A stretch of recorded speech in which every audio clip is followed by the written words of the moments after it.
حضرت ابو ہریرہ رضی اللہ عنہ بیان کرتے ہیں کہ رسول اللہ صلی اللہ علیہ وآلہ وسلم نے فرمایا، اگر لوگ اذان اور صف اول کی فضیلت کے بارے میں جان لیں، پھر اگر انہیں اس کے حصول کے لیے قرآن دازی کرنی پڑے تو وہ ضرور قرآن دازی کریں، اور اگر وہ نماز کے لیے جلدی آنے کی فضیلت کے بارے میں جان لیں تو وہ اس کی طرف ضرور سبقت حاصل کریں،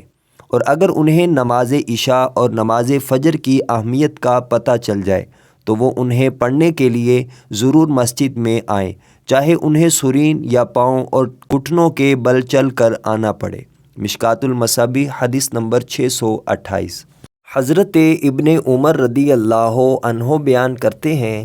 کہ رسول اللہ صلی اللہ علیہ وآلہ وسلم نے فرمایا،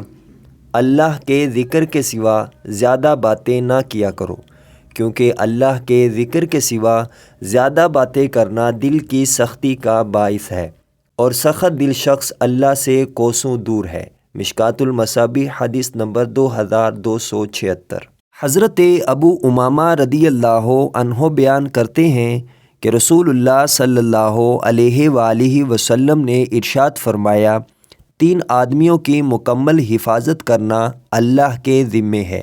وہ آدمی جو اللہ کی راہ میں جہاد کے لیے روانہ ہو تو وہ اللہ کی حفاظت میں ہے، حتیٰ کہ اللہ اسے فوت کر کے جنت میں داخل فرما دے یا اسے حاصل ہونے والے اجر یا مال غنیمت کے ساتھ واپس لوٹا دے۔ اور وہ آدمی جو مسجد کی طرف جائے تو وہ بھی اللہ کی حفاظت میں ہے، اور وہ آدمی جو اپنے گھر میں داخل ہوتے وقت سلام کرتا ہے وہ بھی اللہ کی حفاظت میں ہے۔ مشکوٰۃ المصابیح حدیث نمبر 727۔